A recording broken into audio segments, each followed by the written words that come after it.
자꾸 이 제목을 곱씹어 보게 되더라고요. 오래된과 새로운이 서로 대꾸를 이루고 건축의 가치라는 게 뭔가 뭐 저한테 이 제목을 계속 생각하게 만드는데 이게 건축의 문제뿐만 아니라 오래된 도시로 당연히 확장돼야 되는 그런 문제일 것 같고요.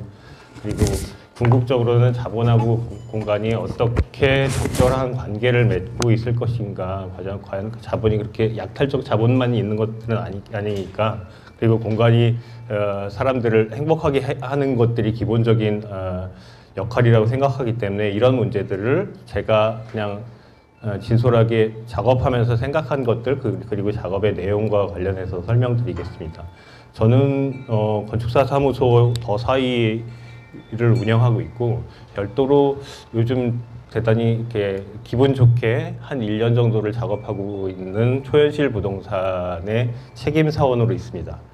건축사 사무소는 이해하시겠지만 초현실 부동산이 뭔가 하실 텐데 오래된 건물들이 오랫동안 쓰여질 수 있도록 그 집의 공간, 이 히스토리를 발굴하고 그렇게 그러면은 지구 환경에도 좀 좋고 그리고 도시의 기억 같은 것들이 쉽게 지워지지 않을 수 있겠다 이런 생각으로 하고 있습니다. 지금은 뭐 사업 모델이 되는 것들은 아닌데 장차적으로는 그렇게 되기를 바라면서 흥겹게 일하고 있습니다.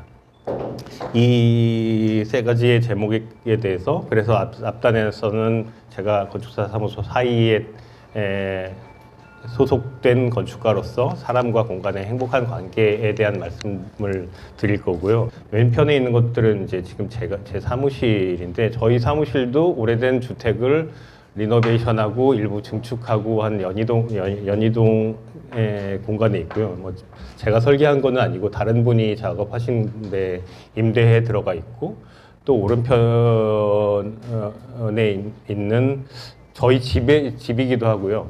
초현실 부동산이 어디 이제 공간을 두고 있는 게 회사의 형식이라기보다는 각자의 영역에 있는 대표들이 느슨하게 엮여져 있는 그런 네트워크 같은 형식인데 법인으로 설립하다 보니까 저기에 법인을 위치해 놓고 있습니다. 첫 번째로 설명드릴 공간이 남현동에 있는 KC댁입니다. 뭐 여기 30년 전에 이쪽에다 집을 지으셔서 어린 시절에 이사했는데 이 공간이 이제 30년이 지났으니까 40대가 된 어떤 여성분이 찾아오셔서 우리 집을 새로 짓고 싶어요라고 작년 여름에 오셨어요. 그래서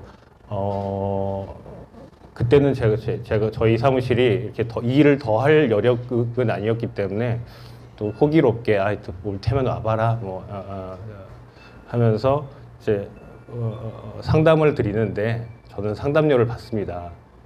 그 전에도 뭐 리젝션 피를 받은 적은 있었는데 상담만 가지고 이렇게 상담료를 받아본 적은 없었거든요.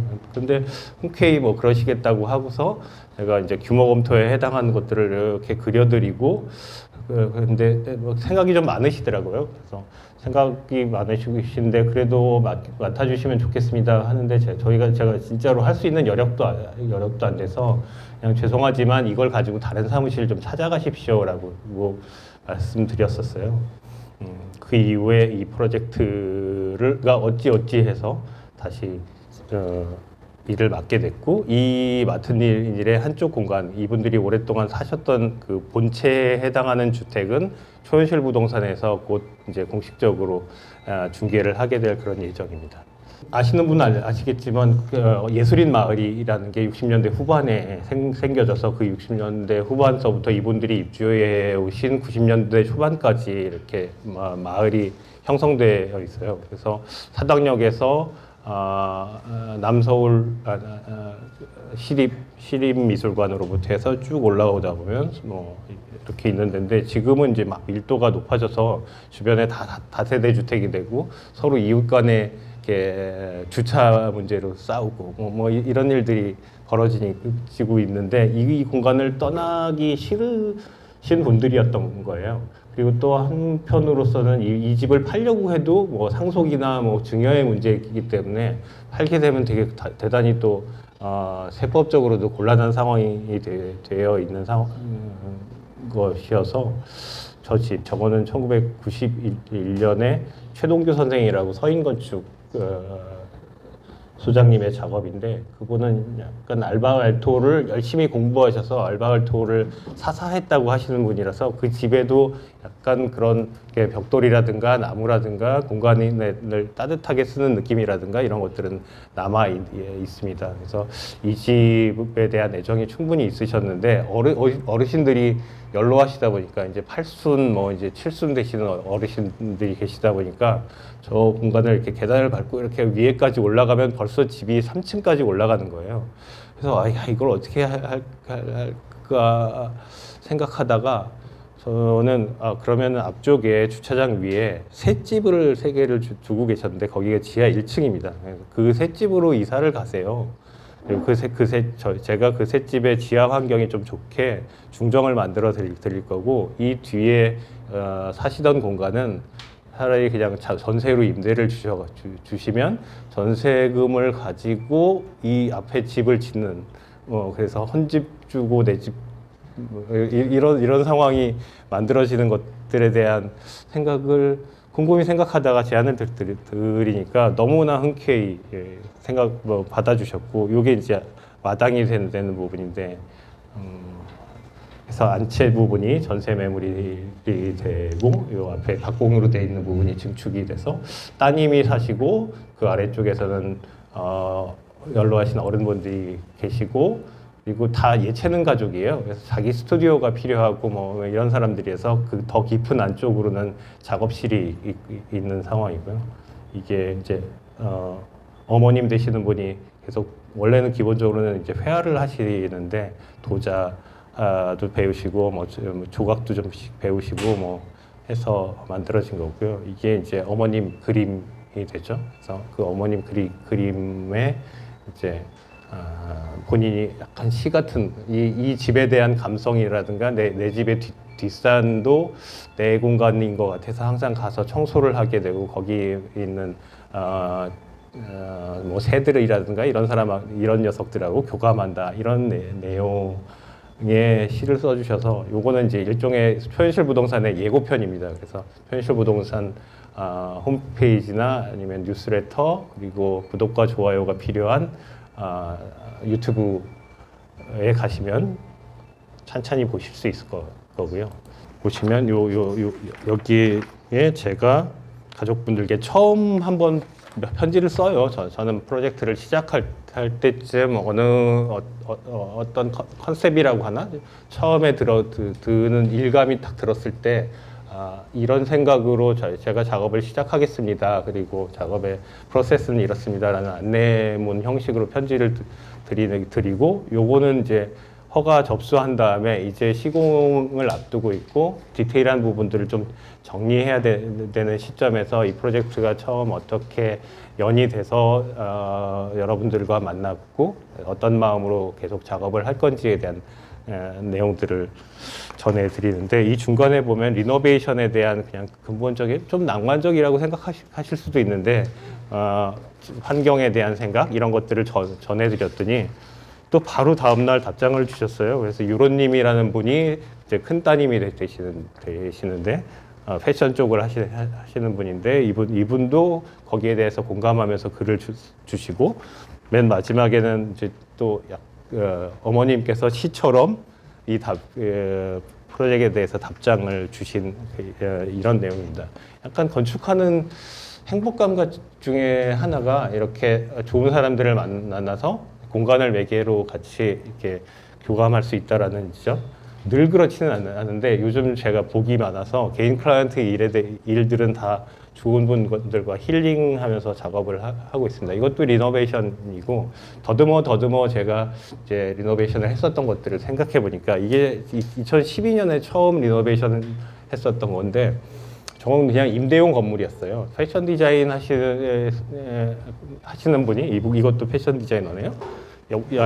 연세가 좀 있으신 분이 부부 패션 디자이너인데 얘는 수익 목적으로 이 프로젝트를 제안을 하신 건데 오랫동안 그냥 돈 벌었을 때 사놓은 빌딩이 낡고 막 지저분해지니까 저 공간을 한번 리노베이션해서 본인들이 이제 쓰시겠다.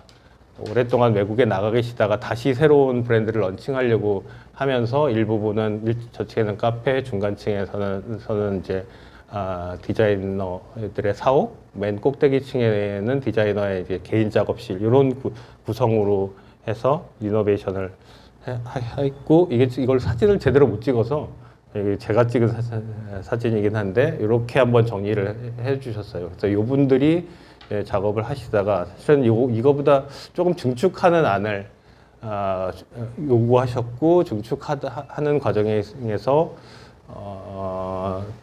강남구청하고 일종의 뭐 심의 과정에 있어서 이렇게 악유가 좀 있었는데 주차 문제로 악유가 있었는데 그게 시간이 좀 계속 딜레이되다 보니까 이분들이 어쨌든 계획하신 브랜드의 런칭은 있고 그래서 그러면 증축하지 않고 기본 공간만 리노베이션해서 쓰겠다 해서 이렇게 정리한 상황이고 요거 잘 쓰시고 되게 좋은 가격에 커피 스미스라는 회사한테 사옥으로 딱 파셨어요. 이게 리노베이션이 기본적으로는 이제 이런 자산 가치의 향상에 대해서 건축물이 한 25년쯤 되면 얘를 부시고 다시 지어야 될지 아니면 리노베이션을 해야 될지 이런 임계 연한에 들어오는데 그런 것들을 잘 캐치해내고 계신 것 같아요. 그래서 처음 시작은 그냥 일반적인 리노베이션을 진행했죠.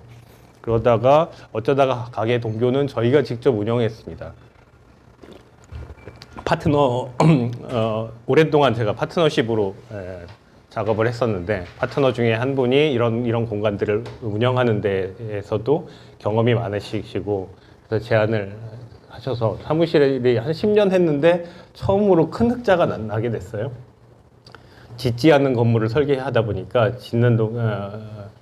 그래서 그 흑자가 난 돈으로 뭘 할까 하다가 저 공간을 5년 임대를 해서 저희가 고치고 전전대로 이제 이렇게 공간들을 이 공간은 이제 중심이 되는 카페 저희가 직접 운영한 카페고 그리고 나머지 8개의 가게들을 작게 임대해서 이건 또 실내 공간인데 바깥에서 이제 기존의 외벽이 주택의 외벽이었던 부분이 실내 안으로 들어오고 리노베이션 할 때 어떤 묘미 같은 것들이 그런 거잖아요.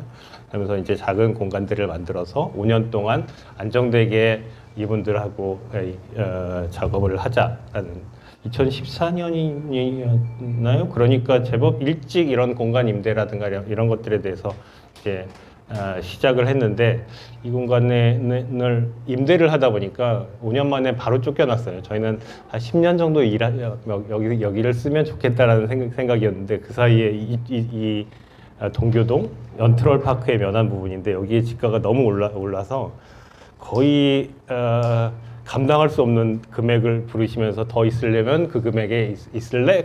그러셔서 아유 도저히 못 있겠습니다라고 나왔었던 그런 경험이고 이렇게 저희가 직접 리노베이션해서 공간을 쓰는 것까지 한번 경험을 해보고 제가 현대건축으로 논문을 썼는데 제가 다닌 학교에는 현대건축을 지도해 주실 분이 안 계셔서 조선시대를 전공하신 분이 있고 일제시대들을 전공하신 분이 계셨는데 너는 일제가 현대하고 좀 가까우니까 그 교수님한테 가라라고 하셔서 저는 거기서 현대건축 논문을 썼는데 그 방이 이제 역사 연구 방이다 보니까 자연스럽게 그냥 역사에 대해서 관심을 가지게 되고 저 스스로도 뭐 이렇게 제가 경험한 것들에 대한 것들이 당연히 역사가 되는 거라고 인지하고 있었던 사람이지만 본격적으로 역사방에 들어가서 뭐 세미나도 같이 하게 되고 그런 역사 논문을 쓰는 친구들하고 어쩌다 보니까 이렇게 섞이게 됐는데 그 후배 중에 한 명인 이제 박성진 씨 예전에 공간 편집장 했던 그 친구하고 제가 같이 이런 분위기의 공간에서 얘기를 하다가 아마 저는 술을 마시고 그는 차를 마셨던 것 같은데 형 은퇴하고 뭐 할래요? 라고 물어보는 거예요. 그래서 저는 실은 제 아내가 당신은 건축 말고 할 게 없는 사람이야. 운전도 하기 싫어하고 그런데 사실은 은퇴라는 것들에 대해서 딱 생각하고 있었던 시점이었거든요. 나 집 보는 거 좋아하니까, 공간 보는 거 좋아하니까 부동산이나 한번 해봐야지 이런 것들, 이런 생각을 조금 하고 있었어요. 그래서 박성진이 물어봤을 때, 나 부동산 할래. 그랬더니, 형도 그래요? 저도 그런 생각하고 있었어요. 라고 하면서 그냥 만날 때마다 조금씩 얘기를 나누고 있었던 상황이 저기 박혜리 소장님도 모시게 되고 6명의 이제 개별적인 어떤 달란트를 가지고 있는 사람들끼리 모여서 이제 만들었죠. 이 초회실 부동산. 그러면서 이 부동산은 뭘 해야 돼? 뭐 하면서 뭔가 일을 하나씩 하면서 원칙 같은 것들을 만들었던 것 같아요. 그러니까 오래된 건물들에 대해서 정서적으로 어떤 이렇게 매력을 느끼는 것들은 뭐 이전부터 있어 왔던 것들인데 일종의 약간 귀족의 취미처럼 유럽에서는 시작되었었던 것 같더라고요. 근데 그렇다라고 하면 사람의 본성 안에서 옛날 건물, 옛 것에 대해서 가치를 느끼는 건 뭔가? 건축에서 보면은 결국은 기억이 같다라는 생각을 했어요. 그래서 뭐 몇 평짜리 얼마, 우성 아파트 뭐 어디면은 딱 하면서 딱 나오는 그런 수치로 되는 부동산이 아니라 이 집에는 어떤 역사가 있고 그런 것들을 그게 이제 가치가 될 수 있지 않겠나라는 생각으로 모였던 거고 저희가 뭐 골동품 중개상이죠. 건축의 골동품 중개상이라고 생각해서 이런 것들을 만들고 그리고 발굴하고 그리고 윤소리든지 뭐 박성진 저희 멤버 같은 경우는 원래 저널에 있었기 때문에 이것들을 이야기로 꾸미고 발굴하고 뭐 하는 일들에 대해서 충분히 이제 능력이 있었던 것이고요. 그래서 우리가 뭐 대림창고든지 이미 뭐 연남동 동진시장이든지 이런 공간들이 오래된 것들을 활발하게 누군가 잠깐 임대하거나 그런 것들이지만 가치를 더하면서 만들어지고 있다라는 것들이 증명이 되었었고요. 그러면 우리는 처음에 앞단에서 뭔가 공간의 히스토리를 발굴하고 그것들을 중개하고 그 집의 가치를 좋아하는 사람이죠. 그래서 그 집의 원형이 크게 훼손되지 않는 원칙을 가진 사람한테 연결해주는 중개를 하고 그 이후에 뭐 가능하다면 다시 그것들을 운영하거나 약 10년 후에는 직접 개발에 뛰어드는 회사가 되면 좋겠다. 그러면 나의 65세 이후에 은퇴기에도 뭐 다시 제2의 삶을 살 수 있지 않을까라는 뭐 그냥 개인적인 그런 생각을 가지고 스텝 1, 스텝 2, 스텝 3 해가지고 지금은 기본적으로 이제 발굴을 하는 단계이고요. 그 다음에 이제 그것들을 정보화하고 뭐 여러 사람들과 네트워크화하는 것들이 이제 앞으로 한 3년 정도 이후의 일이겠네요. 그리고 그 이후에는 거의 부동산 개발 회사, 좀 가치 있는 집들을 운영할 수 있는 회사가 되기를 바라면서 진행을 했는데 생각보다 저는 성과가 좋다고 생각해요. 저희 내부에 대한 어떤 그 결속력도 있지만 외부에서 많이 관심을 가져주시고 제가 비슷한 케이스로 도쿄 알부동산을 좀 찾아봤는데 도쿄 알부동산이 처음 만들어져서 첫 번째 계약이 이루어진 게 5년 만에 첫 번째 계약이 이루어졌다고 하더라고요. 저희는 1년도 안 돼서 첫 번째 계약이 이루어지고 뭐 그렇게 건수가 많지는 않지만 저희 두 개 했지만 1년 동안 예상 긴 호흡으로 가려고 했었으니까 그거보다는 좀 나았었던 거고 그리고 우리가 발굴하려는 그러니까 의뢰가 들어오는 것도 있지만 저희가 찜하는 것들도 있어요.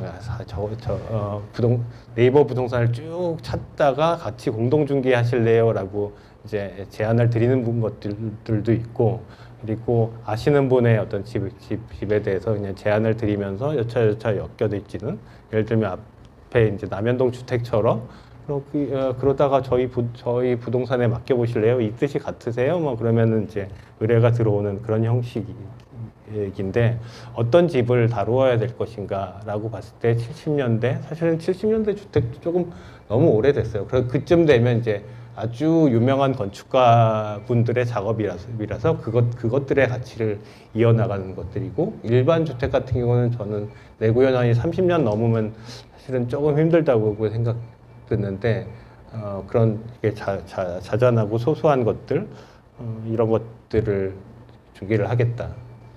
이제 관심 있으시면 중에 초현실 부동산을 딱 들어가 보시면 저희가 이제 서울에서만 주로 활동하는 사람이기 때문에 지역 특파원 제도를 운영하고 있습니다. 다시 이렇게 점조직으로 지역에서 좋은 건물들을 소개하고 네트워크를 하는 작업을 이제 슬슬 시작하고 있고요. 그것들이 궁극적으로는 어떤 사회적인 가치, 우리가 하는 활동들이 경제와 사회가 이렇게 맞물려 있으리라고 생각을 하고 있습니다. 여기 이제 전명희 대표는 공인중개사신데 별도의 업역이 겹치기 때문에 저희의 멤버는 아니고 같이 콜라보하는 분으로 계시다가 전 대표는 이제는 나가시고 다른 공인중개사분이 함께 작업을 하시고요. 전월에 있는 사람, 도시 하는 사람들도 있고요. 뭐 행정 쪽에 있었던 사람들도 있고 디자인 하시는 분, 저는 건축가로서 역할을 하고 이런 사람들이 모여서 운영을 하고 있습니다.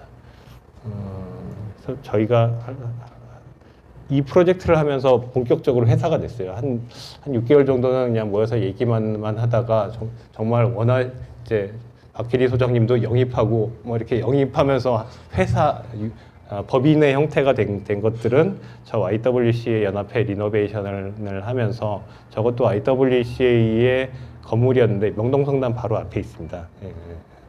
그 건물이 원래 존재 가치가 별로 없다가 보시면 이렇게 이 건물이고 이게 가톨릭회관 명동성당이고 이 건물이 이제 이거는 연합회니까 전국의 YWCA 조직의 건물이고 요거는 서울에서 가지고 있는 Y인데 Y에서 여기를 이제 새 건물을 지으니까 일부만 놔두고서 다 이쪽으로 오시고 여기는 막 임대를 준 거예요. 명동이다 보니까 약간 금융하고 관련이 되어서 대부업도 들어와 계셨고요. 뭐 여러 가지 이상한 것들이 칸을 막 쪼개가지고 들어가 있었는데 저 공간을 더함이라는 사회적 기업의 부동산 회사가 이제 30년간 임차를 해서 Y로부터 임차를 해서 저 공간들을 고치고 뭔가 소셜 크리에이터들이 모이는 그런 공간으로 만들어 보자라고 해서 계획을 했고요. 최종적으로 남은 것들은 옛 건물의 원형을 찾아 나가는 것들, 그리고 그 공간들이 사방에서 다 퍼블릭하게 연결될 수 있도록 하는 것과 어떻게 안에서 밖을 보는 건물이 될 것인가 하는 쪽에 집중하는, 그래서 소셜 크리에이터들이 모이고 또 뭐 기업에서도 좀 관심을 가지고 계셔서 뭐 현대자동차든지 혹은 뭐 서울시든지 이런 데들이 일부 공간들을 만들고 옥상에 이제 옥탑 부분에는 그 Y의 히스토리를 전시하는 작은 전시 공간, 채플 뭐 이런 것들 이런 공간으로 운영되고 있습니다. 마지막으로 소개해드리는 것들은 그냥 하나의 도시인데 안드레와 올리브나무라는 넷플릭스 드라마가 제가 티롱바우를 소개해드릴 텐데 싱가포르의 티롱바우에 있었던 뭐 미슐랭 투스타 가게죠.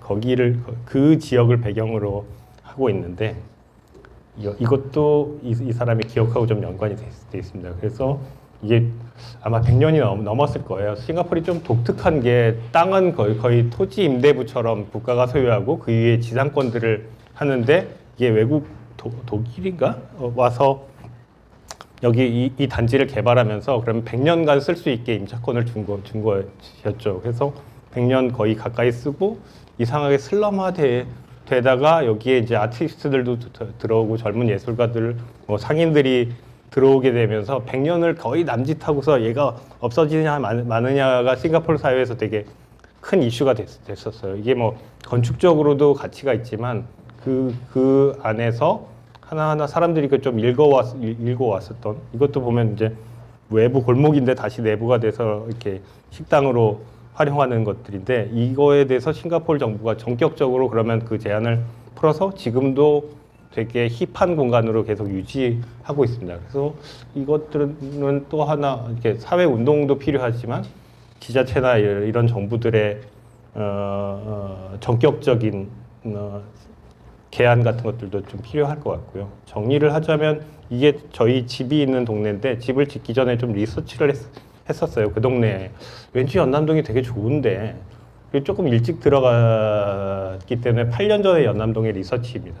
그때 보니까 되게 오래된 건물도 있고 그러니까 이게 내구 연안의 분포인데 새로 지어진 건물도 있고 그것들이 골고루 있는 거를 알게 된 거예요. 그렇다면 되게 싸게 임대해서 뭐 시계방이라든가 뭐 이렇게 철물점 이런 것들도 유지되고 새로 들어오는 뭐 술집이나 가게, 옷가게 이런 것들도 그러니까 비슷한 종류가 그냥 계속 있는 것들이 아니라 다양한 마을 이렇게 동네를 이루는 것들이 이렇게 안정적으로 좀 유지될 수 있고 사람들도 나이 드신 분부터 젊은 사람들까지가 잘 섞여 있기 때문에 이런 매력이 있구나. 이게 그냥 어떤 감각으로 하는 게 아니라 우리가 이제 무의식으로 찾아가지만 잘 뜯어보면 다 이유가 있구나 라는 것들을 생각하면서 제인 제이콥스 이야기가 떠오르더라고요.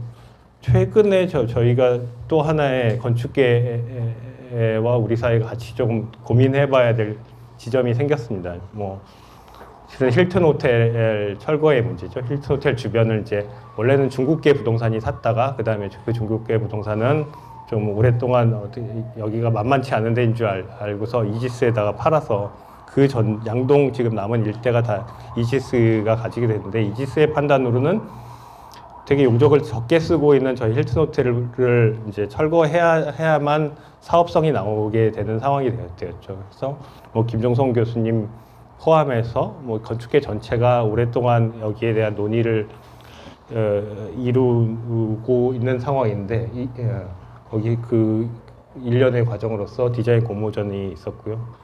박혜리 소장님이 심사위원으로 도시 쪽의 어떤 전문가로서 심사를 하시고 최종적으로는 이제 2개의 안이 당선됐습니다. 저는 이게 이 작업에 저 공모전에 도우미 역할을 한 운영위원이었어서 저 내용을 그냥 제 줌으로 그냥 지켜보았고 직접 심사하셨던 분인데 하나는 되게 이제 국토부 장관상 그리고 문화재청장상 2개의 대상을 주는데 하나는 훨씬 더 건축적인 어떤 매력이 있다라고 해야 되나? 과감한 제한이 있는 아니었고 또 하나는 면밀하게 그 도시 조직을 분석해서 그 공간들을 유지하는 그 2개의 안이 만들어졌는데 그게 수상자 인터뷰를 할 때 보니까 다 나름의 배경과 가치와 뭐 이런 것 때문에 작업을 하는 태도가 좀 달라져 있더라고요. 그걸 보면서 이게 사람이 뭔가 하나를 경험하는 것들이 단순히 그냥 경험으로 끝나는 것들이 아니라 누군가 뭔가를 만드는 사람이라면 자연스럽게 녹아져 있지 않겠나 이런 생각을 해봤습니다.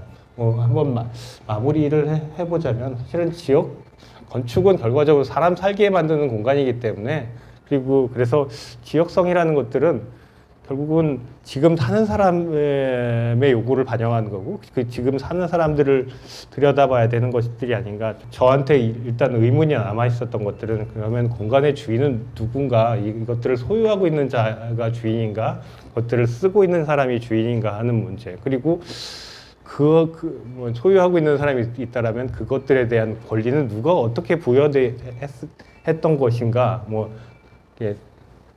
생각해 보면 토지 공개념이 토지라는 유한 자원을 누군가 이렇게 소유하게끔 만드는 그 권리는 언제 어떻게 사람으로부터 이렇게 부여받았는가 그렇다면 그 권리나 쓰임에 대한 사회적인 다른 합의가 이때쯤에는 한국 사회에서도 좀 필요하지 않는가 그런 것들을 여러분들과 함께 나누고자 이걸 작업을 준비하면서 생각이 들었습니다. 나중에 끝나고 의견 주실 때 이 얘기들을 이어나가 보도록 하겠습니다. 네, 감사합니다.